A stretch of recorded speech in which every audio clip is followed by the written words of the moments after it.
Baik, sebelum mulai pelajaran PKN di pagi hari ini, marilah terlebih dahulu ya. Yang pertama, ayat belum prasetya. Umi Farah Nurtimana. Saudara dalam kita sari. Yang terakhir, Aina Nuraina Senjana. Berarti semua hadir ya? Baik. Terus lagi sebelum memulai pelajaran Bapak, silakan waktunya diposisikan yang enak untuk kalian dan juga kebersihan di lantai dijaga. Kalau tidak, kanan kiri sudah bersih? Sudah. Baik. Kalian ingat pelajaran minggu lalu tentang apa? Tentang undang-undang dasar. Ya, minggu lalu kita mempelajari tentang undang-undang dasar. Terus sekarang kita masuk ke bab 3. Bab 3 ada yang tahu tentang apa? Ya, jadi bab 3 tentang hakikat dan teori kedaulatan. Bukunya bisa dibaca terlebih dahulu 5 menit ya sebelum Bapak memulai materi ya. Baik, yang pertama kita pelajari tentang apa itu arti kedaulatan. Ada yang tahu tentang kedaulatan itu apa? Coba, ya. Kekuasaan tertinggi. Ya, kekuasaan tertinggi. Lebih lengkapnya, ada yang bisa melengkapi apa? Kekuasaan tertinggi suatu negara. Tertinggi di suatu negara. Jadi bisa dicatat ya untuk lebih lengkapnya. Jadi kedaulatan itu adalah kekuasaan tertinggi untuk membentuk dan menjalankan undang-undang di suatu negara. Itu ya. Terus lagi bentuk kedaulatan ada dua. Ada yang bisa menentukan ya, para kedaulatan luar dan kedaulatan dalam. Coba Aina silakan pengertian kedaulatan luar itu apa? Keluar Ya. membuat hubungan kerjasama dengan negara lain. Ya, membuat hubungan dengan negara lain. Contohnya Indonesia dengan negara lain hubungan apa? Yang tahu? Ya. Ekonomi. Hubungan ekonomi dengan negara Cina. Sip. Ya, dengan negara Cina. Jadi Indonesia berkolaborasi dengan Cina supaya apa? Memajukan negaranya. Kalau yang ke dalam, coba ayat kedaulatan ke dalam. Tidak tahu Pak. Tidak tahu. Kota kedaulatan ke dalam. Untuk mengatur negaranya sendiri Pak. Ya, kekuasaan untuk mengatur negaranya sendiri.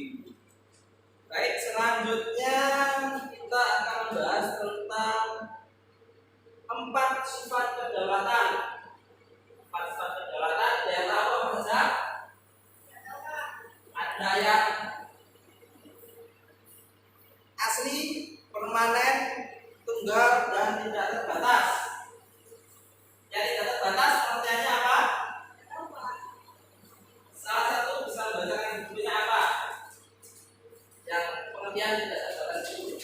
Saya Pak. Ya, Artinya kekuasaan itu tidak dibatasi oleh kekuasaan lain. ya, seperti itu. Selanjutnya yang tunggal, Saya Pak. ya, Kekuasaan itu merupakan satu-satunya dalam negara tersebut dan tidak dibagikan kepada badan ya benar sekali. Selanjutnya yang ketiga permanen, Saya Pak. ya, Kekuasaan itu tetap ada sepanjang negara tetap berdiri walaupun pemerintah sudah berganti. oh ya. Selanjutnya yang terakhir, Asli, ya, asli apa? Farah? kekuasaan tidak berasal dari kekuasaan lain yang lebih tinggi. Ya, kekuasaan tidak berasal dari kekuasaan lain yang lebih tinggi.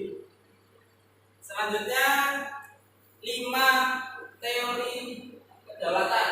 Ada kedaulatan Tuhan, kedaulatan raja, kedaulatan hukum, kedaulatan rakyat, dan kedaulatan apa satu lagi?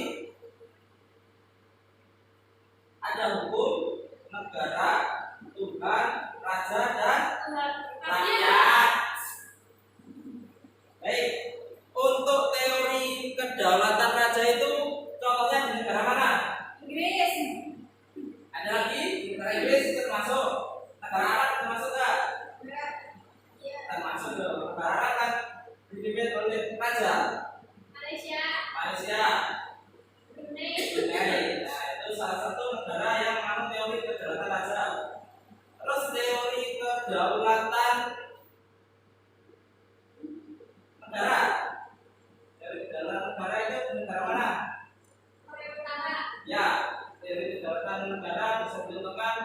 Korea Utara.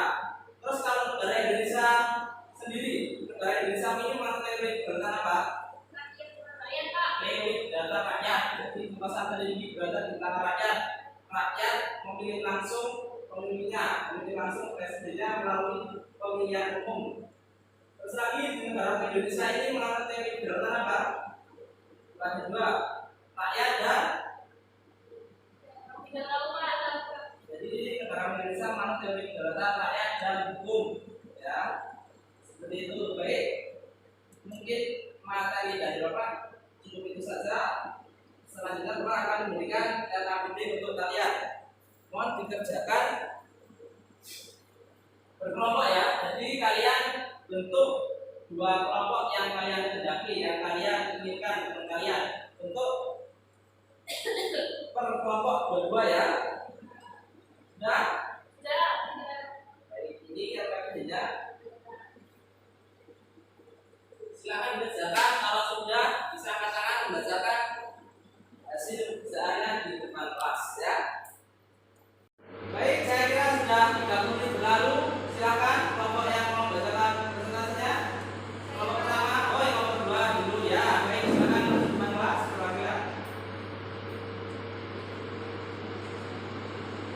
Sebelumnya, Assalamualaikum warahmatullahi wabarakatuh. Saya perwakilan kelompok 2 akan mempresentasikan jawaban. Arti kedaulatan adalah kekuasaan tertinggi. Dua bentuk kedaulatan adalah kedaulatan luar dan dalam. 5 teori dari kedaulatan adalah kedaulatan dari raja, dari negara, dan hukum wilayah. Sekian presentasi dari saya. Wassalamualaikum warahmatullahi wabarakatuh. Baik, bagus sekali. Jalan dari kelompok 2 silakan. Dari yang bos. Selanjutnya kelompok pertama nomor 1 silakan membacakan hasilnya. Assalamualaikum warahmatullahi wabarakatuh. Waalaikumsalam warahmatullahi wabarakatuh. Saya perwakilan dari kelompok 1 akan membacakan hasil pekerjaan kali. Yang pertama yaitu arti kedaulatan adalah kekuasaan tertinggi yang harus bisa bergerak. Ya. Kemudian yang kedua bentuk kedaulatan ada dua yaitu kedaulatan kedaulatan keluar dan juga kedaulatan ke dalam, dan teori kedaulatan ada 5 yaitu teori kedaulatan Tuhan, raja, negara, hukum, dan rakyat. Baik, sekian. Assalamualaikum warahmatullahi wabarakatuh. Sekali bisa dari kelompok 1 boleh tepuk tangan. Baik, saya kira semua kelompok sudah membacakan jawabannya. Jadi kita masuk ke bagian penutup. Jadi hari ini tadi kita pelajari apa saja?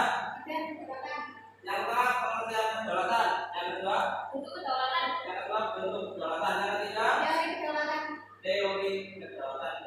Baik, mungkin dari kalian ada yang ditanyakan atau ada yang kurang mengerti tentang materi yang Bapak jelaskan? tidak ada. Sudah mengerti semua ya? Tidak. Silakan dipelajari materi selanjutnya untuk Bapak bahas di pertemuan selanjutnya. Baik, sebelum mengakhiri pelajaran pada pagi hari ini, marilah kita berdoa untuk agama dan kepercayaan. Doa mulai. Selesai.